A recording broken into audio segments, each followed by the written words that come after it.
nação rubro-negra, aqui é o Flamengo em Foco, o seu canal para as notícias mais importantes e atualizadas do Mengão. Se você é Flamengo de coração e quer ficar por dentro de tudo o que acontece, já deixa o seu like, se inscreve no canal e ative o sininho para fortalecer.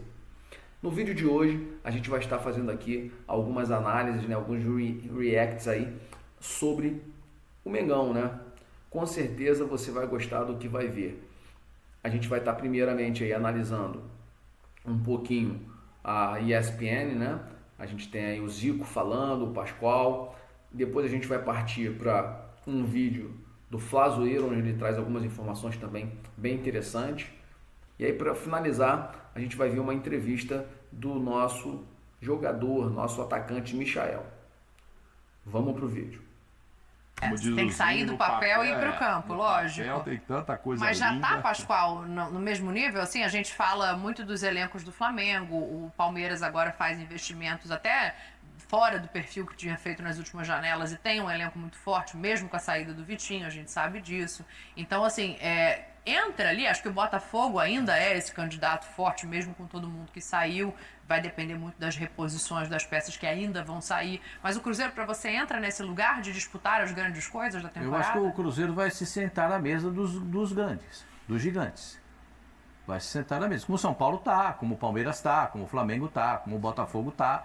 Esses são os da minha cotação, que eu acho que o Internacional também tá. O Atlético perdeu, o Atlético Mineiro, com as perdas que teve, perdeu um pouco esse posicionamento, mas está prometendo aí com Júnior Santos e outros nomes, começa a ganhar peso também, já vai se sentar nessa outra vez a essa mesa. Bom, agora, se o Cruzeiro vai jogar o maior jogo da história, eu não sei, porque é só a estreia. Mas é muito bom que todos estejam à disposição, porque o treinador vai colocar em prática aquilo que ele pensa sobre futebol.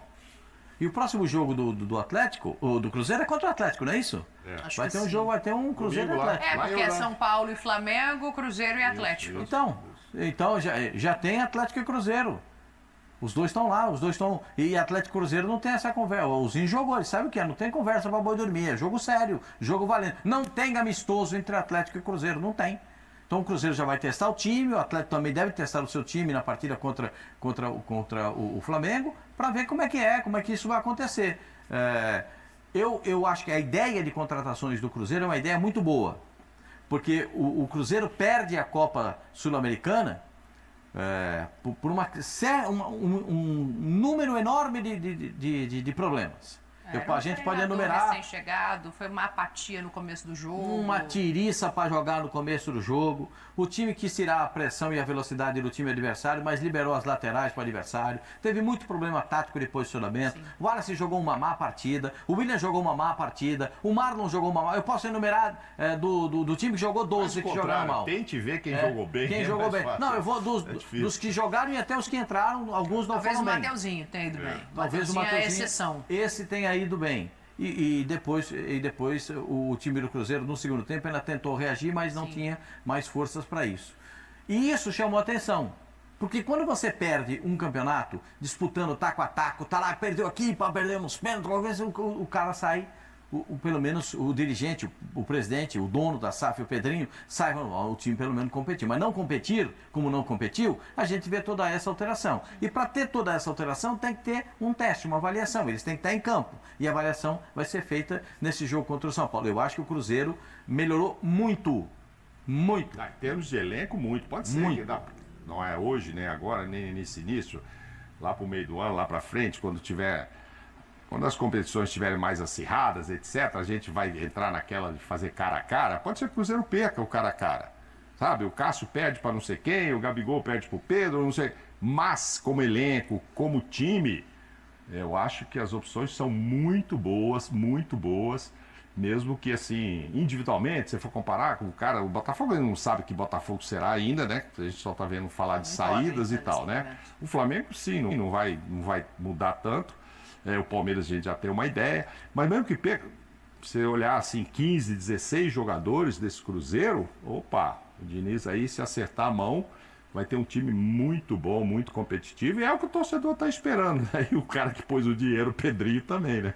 Ozinho, quero te ouvir também sobre essas contratações e o nível, né, que fica o Cruzeiro. O Mauro falou do Flamengo, o Flamengo anunciou hoje o Juninho, contrato de 3 anos, já chegou ao Brasil, já fez os exames médicos, então, assim, é o primeiro reforço da temporada. O único clube que eu não coloquei na minha relação é o Flamengo, né? O Flamengo está num nível superior.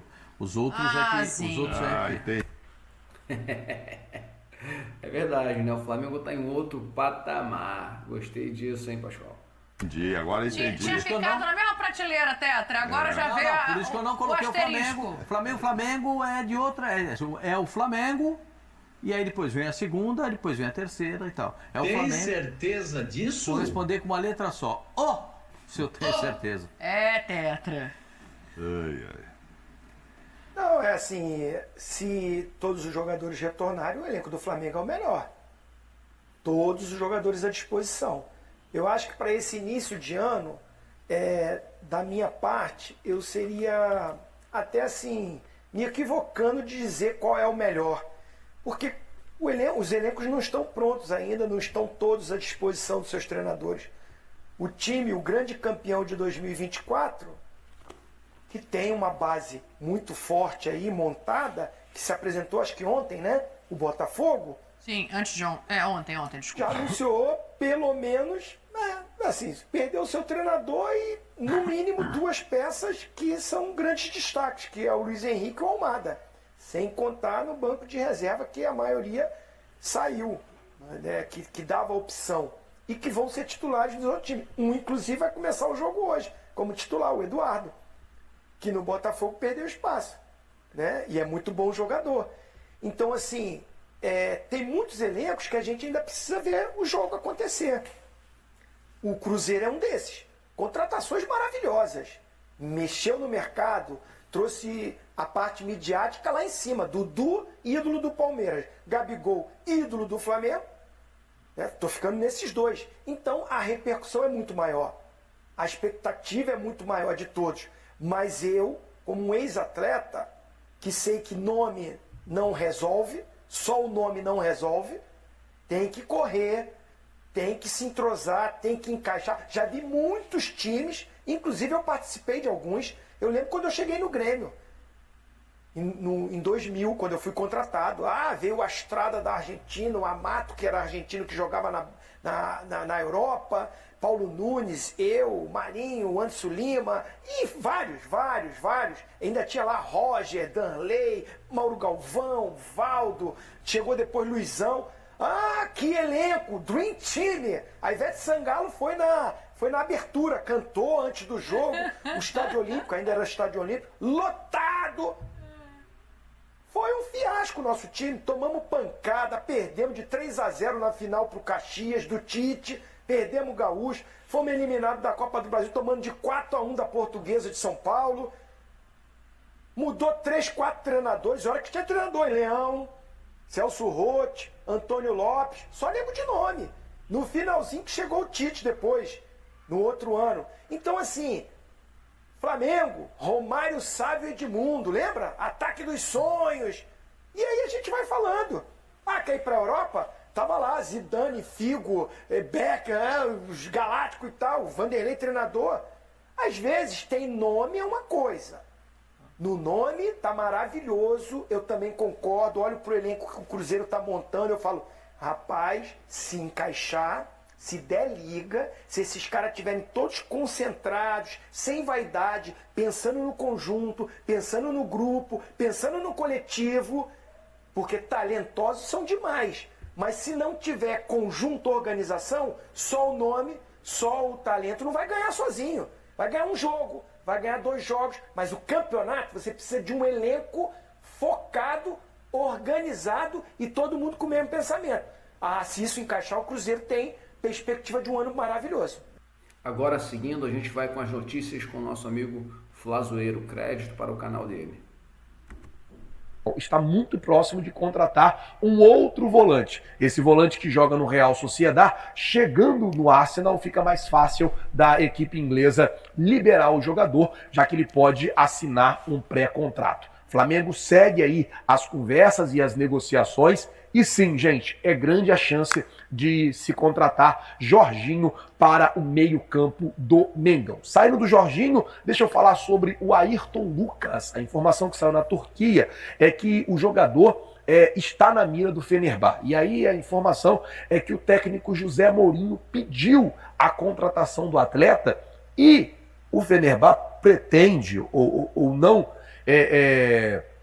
ou teria recebido uma resposta de que o Flamengo até negociaria o Ayrton Lucas pelo valor de 8 milhões de euros. Isso dá hoje mais ou menos uns 50 milhões de reais. Algo muito próximo ali de 50 milhões de reais, caso essa negociação ela se concretize. Vai lembrar que a equipe turca, ela tem o desejo no Ayrton Lucas e é um pedido do técnico José Mourinho para contratar o lateral. Não fizeram ainda uma proposta, por enquanto está naquela fase de sondagem, de conversa, aquela coisa toda. Chegando uma proposta oficial do Fenerbahçe, aí o status da negociação ela muda, porque aí sim os turcos eles podem contratar o jogador. Vamos mudar o assunto aqui agora, falar sobre a situação do Danilo, porque a informação que saiu hoje é que o Flamengo estaria próximo de dar um chapéu no Napoli, assim como fez com o Sevilha na contratação do Juninho. O que acontece é o seguinte, o Danilo ele foi oferecido ao Flamengo e já estava lá também negociando com a Napoli. A Napoli quer a contratação do jogador, as informações que vinham é que a Napoli já tinha feito a proposta, faltava uma resposta por parte do Danilo. E o que o Danilo fez? Ele ouviu a proposta, ele ouviu o projeto do Flamengo e ele passou a mão no telefone e ligou lá para o pessoal da Napoli e pediu um tempo para poder dar a resposta à proposta da Napoli. Foi basicamente o que o Juninho fez com o Sevilha, que ele iria assinar o contrato e ele pediu para que o Sevilha desse a ele um tempo quando o Sevilha desistiu de vez da negociação. A situação é muito parecida. Não sei se a Napoli vai ter a paciência de esperar por Danilo. Não sei se os caras vão ter paciência de aguardar o Danilo tomar a decisão dele. Caso eles não tenham a paciência, eles retiram eles retiram a proposta e aí, teoricamente, o jogador ficaria livre para assinar com o Flamengo. Mas o pedido que o Flamengo fez, o Danilo atendeu, foi lá na Napoli e pediu ali um tempo para que ele desse a resposta ao clube italiano. Danilo que chegaria no Flamengo tanto para jogar de lateral direita, também como para jogar de zagueiro ali pelo lado direito, visto que hoje o Flamengo tem apenas o Léo Ortiz ali de jogador experiente na posição. Eu queria saber a sua opinião. Eu tenho visto muita gente falando, pô, Flazoeiro, Danilo não e tal. Queria saber de você, torcedor. Você acha que o Danilo ele ainda tem lenha para queimar no futebol brasileiro? Você acha que o Danilo ele poderia ser uma opção boa para o Flamengo para jogar no futebol brasileiro? Você acha que ele sobra? Por exemplo, ele chegaria mais ou menos como o Felipe Luiz chegou ali em 2019, como o Rafinha chegou em 2019? Você acha que o Danilo chegaria com esse status ou você acha que seria uma contratação ruim para o Flamengo? Vale lembrar que tanto o Jorginho como o Danilo são jogadores que estão vindo de graça. O Flamengo não está pagando absolutamente nada pelos atletas. Coloca nos comentários, eu quero saber a opinião de vocês. Bom, vamos mudar o assunto, falar agora sobre Michael. O jogador deu uma entrevista coletiva ainda agora aqui no hotel pra gente, falou sobre muita coisa, principalmente falou muito sobre a questão mental, chegou a dizer que num determinado momento ele teve que levar o seu psiquiatra lá para a Arábia para o cara cuidar dele, aproveitou inclusive para agradecer o profissional que fez um bom trabalho com ele na época, ele estava querendo vir embora de qualquer jeito e tal. O psiquiatra, segundo ele, cuidou dele, também cuidou da família dele lá na Arábia. Falou também muito sobre a resenha dos jogadores aqui, falou que ele é o professor do truco. Tipo assim, foi uma coletiva de muita resenha. Falou da comparação de Felipe Luiz e Jorge Jesus. Ele disse que os dois técnicos são muito parecidos. Ele falou que a única diferença realmente é a idade. Lembrou, inclusive, daquele episódio em que, quando ele chegou no Flamengo em 2020, o Jesus era o técnico, que ele dá um passo para trás, que Jesus para o treino e chama a atenção dele. Ele falou que o Felipe Luiz tem essa característica do Jorge Jesus de querer vencer sempre, de querer ganhar sempre, de estar sempre trabalhando ali o mental, a vontade dos jogadores em querer ganhar. Então, nesse momento, nação, a gente vai ver um pequeno trecho aí da entrevista do Michael.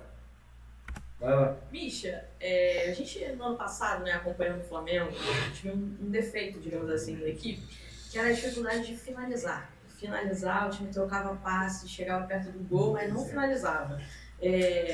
A gente viu também, depois do seu retorno, você se readaptando, alguns jogos, você dava um toque a mais, né? Eu queria saber se houve uma conversa com o Felipe Luiz, não só em relação a você, mas em relação ao grupo inteiro, nessa questão de limpou, finaliza, enfim, tenta buscar mais a finalização.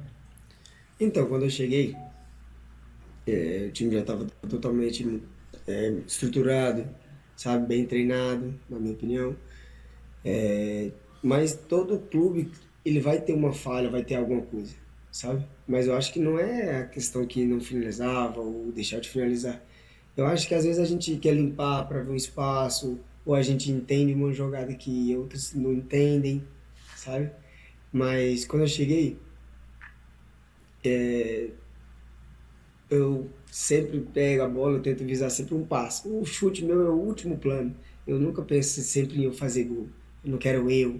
Eu prefiro compartilhar com meus colegas, cada um faz um pouquinho. Se tiver que correr e tocar para outro fazer gol, sem problema.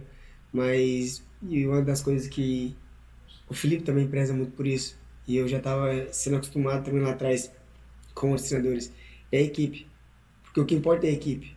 Não importa eu fazer gol, fulano fazer gol. O que importa é ganhar. Porque eu acho que se eu chutar, fizer um gol, mandar perder de 2, não tá bom.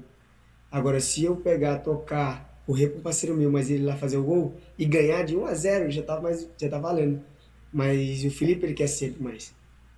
Ele quer estar fazendo 1, 2, 3, vocês viram durante todos os jogos que ele comandou, que ele quer mais. Ele quer mais. E ele já era assim como atleta e agora como treinador. E eu gosto disso também. Porque quando ele quer, ele estimula a todos os meus colegas a querer mais. Então, fico muito feliz de poder estar desfrutando dessa pré-temporada com ele, com meus colegas. E eu espero aprender cada dia um pouquinho mais. Porque a vida ela é assim, todos os dias são um aprendizado novo. E estou muito feliz de poder compartilhar isso. Então é isso, nação. Vamos ficando por aqui. Já está bem tarde. Você acabou de ouvir o Michael aí falando um pouquinho sobre o Mister Filipinho. Espero que você tenha gostado do vídeo, tenha acompanhado até o final. Não se esqueça de se inscrever, de deixar o seu like, de ativar o sininho, tá? Porque você vai estar fortalecendo aqui o canal Flamengo em Foco. Um forte abraço. Flamengo até morrer. Fui! Meus amigos, eu já estava indo dormir, mas me deparei aqui com um vídeo do nosso amigo João aí, do Fala João, tá? Créditos para ele, mas um comentário bem interessante que ele faz aí pós-jogo Cruzeiro e São Paulo sobre Gabigol e sobre Fabrício Bruno, né? Gabigol aí que deixou a gente de um jeito um pouco inesperado, depois de ter feito algumas coisas não muito legais em relação ao Flamengo. E aí a gente tem também o Fabrício Bruno, que não quis ficar na reserva, né, pro Léo Ortiz. Vamos ver os comentários aqui do Fala João. FC Series, torneio bem interessante, né, que é a antiga Florida Cup, agora mudou de nome. Começou hoje com o jogo entre Cruzeiro e São Paulo. A gente tem que levar aí algumas coisas em consideração. Primeiro jogo da temporada e tal. Muita gente chegando. No lado do Cruzeiro, muitas contratações. No lado do São Paulo teve a estreia do Oscar no segundo tempo. Mas focando especificamente para o nosso público aqui, que é um público muito rubro-negro, né? Tem muitos da nação que acompanha aqui o canal. O Fabrício Bruno e o Gabigol estrearam. O Gabigol ainda não estreou. Você está entendendo o que eu estou querendo dizer? Ele entrou em campo com a camisa do Cruzeiro, camisa linda, azul estrelada. Mas ele não estreou. Gabigol não estreou. Fabrício Bruno deu uma bobeira lá no gol de São Paulo, né? No gol do Luciano e tal. Mas, gente, é primeiro jogo da temporada, eles estão chegando agora, mas é claro que estão cercados de grande expectativa.